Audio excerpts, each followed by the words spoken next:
Hello, everybody, and welcome to Ice-Burgh To Go, your daily dose of Pittsburgh Penguins news and analysis.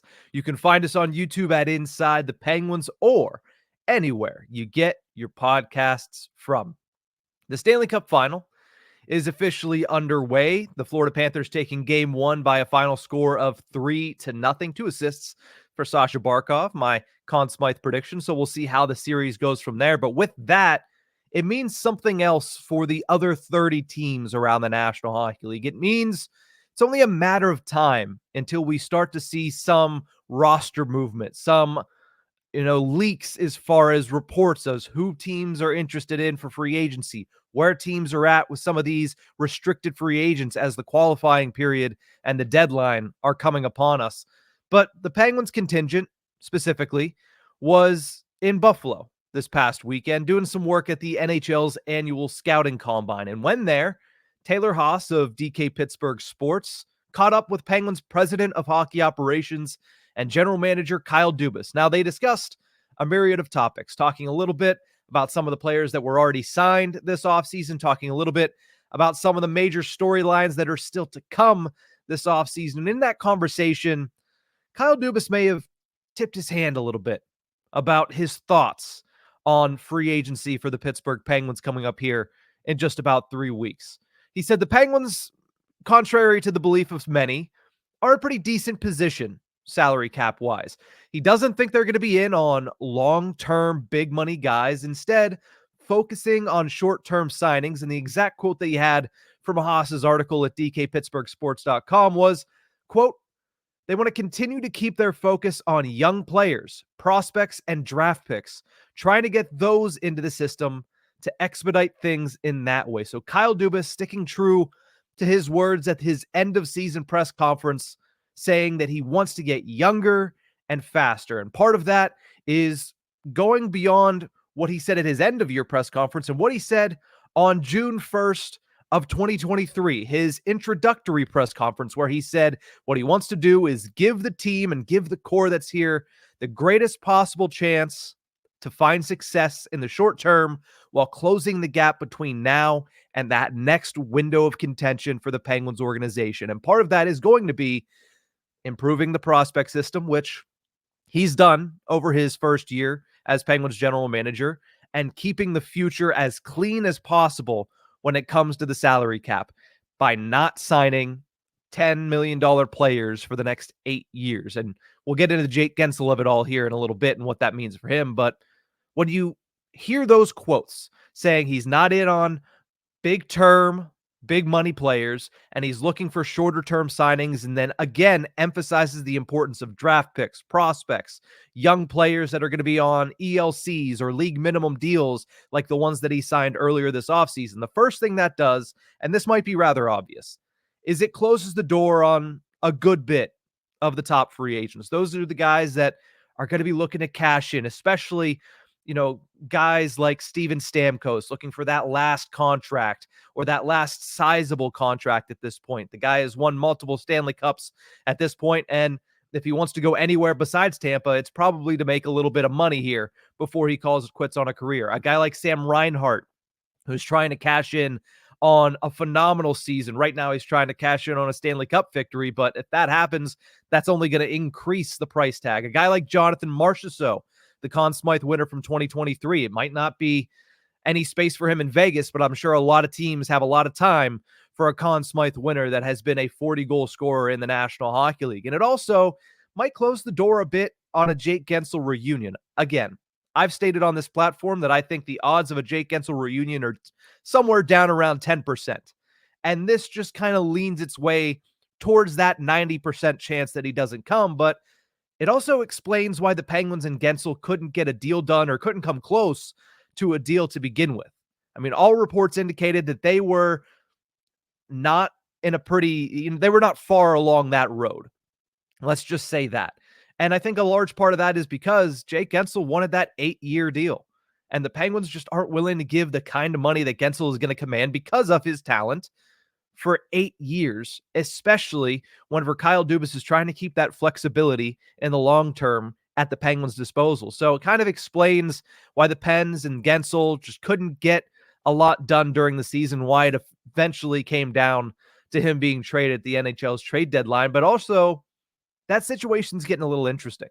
Now that there's reports from Elliot Friedman of Sportsnet saying that, the Canes are shopping Jake Guentzel's rights for a mid-round pick, it seems like he might not be going back to Carolina. The question becomes, at what point does his asking price drop enough to reopen the door for the Pittsburgh Penguins? Because Guentzel, rightly so, probably viewed himself as one of the top, if not the top free agents on the market this summer, and he still is. But is anybody going to be willing to pay him 7 years or 8 years if he ends up getting his rights traded for $9.5, $10 million? That's the question. I would think that somebody does, but I think the longer this goes on, especially if he gets to the July 1st deadline and isn't signed, the longer it goes, the more likely it is that his price drops and the more of an opportunity there is for the Penguins. Again, I still give it about a 10% chance because I think of the 30 other teams not named the Pittsburgh Penguins or the Carolina Hurricanes, there's going to be at least a couple that are interested in signing Jake Guentzel and aren't worried about the long-term deal or the high price tag. So it's going to make it interesting if time goes on and Jake Guentzel continues to not get signed and he has to lower his expectations. But again, those are hypotheticals that I'm not sure we're going to get to. But outside of ruling out the top class of free agents, it also likely rules out everybody's Mitch Marner ideas. Those have been aplenty since the Toronto Maple Leafs bowed out in the first round of the playoffs, especially because the history between Kyle Dubas and Mitch Marner and everything in between. A lot of people had Mitch Marner hopes and dreams in Pittsburgh. That's, again, similar to the Guentzel stuff. Wasn't a likely scenario, but you can pretty much put that on the back burner into the very likely to not happen category after these comments at the NHL Scouting Combine. And it lowers any trade price for the Toronto Maple Leafs because Marner is likely not going to get traded as a rental. If he was, because he has 1 year left at $11 million, if he was traded as a rental, I would say, Kyle Dubas' comments don't do anything for the likelihood of a Mitch Marner deal. But at the same time, he's not going to get traded as a rental, which means the Penguins are likely not in on any Mitch Marner deal. Now, what it does do, these comments, is it does match up with a thought that Rob Rossi of The Athletic had last week about the Riley Smith contract and the Riley Smith potential trade this offseason. Whenever Rossi wrote, quote, Dubas would prefer to make a hockey trade for Smith and is not keen to retain salary. That tells me a little bit about what he's looking for with the eventual trade of veteran forward Riley Smith. It looks like he's trying to kill two birds with one stone to me. I mean, piecing things together from the Rossi article, the Taylor Haas article, that's what it seems like to me. Looking to free up some cap space by dumping that 1 year, $5 million remaining on Riley Smith's contract somewhere else while still looking to fill a hole in the lineup in one fell swoop. I would guess, if I had to guess, that this move gets done before July 1st. I would guess that Kyle Dubas wants to have that salary cap space at his disposal whenever the market opens here in about 21 days. So if something's going to happen, it's going to happen in rather short order, right? I mean, part of that Taylor Haas article was Kyle Dubas mentioning that they're looking to wrap up these coaching hirings here in the next week or two, looking to add an assistant behind Mike Sullivan, looking to add a head coach at the Wilkes-Barre Scranton Penguins of the AHL.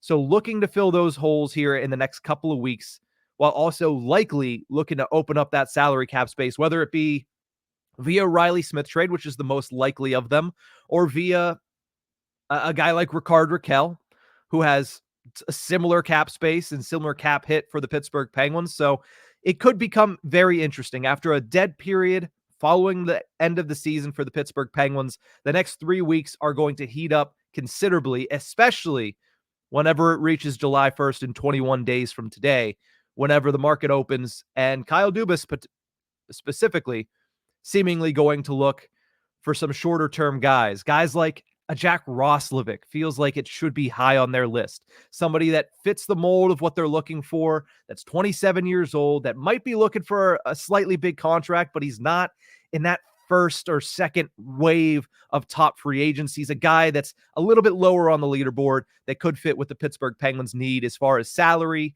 as far as term, and as far as player on the ice. So that's where I'm going to start looking, is that second or third tier free agent, because that's apparently or seemingly what Kyle Dubas is looking for as well. So he tipped his hand a little bit.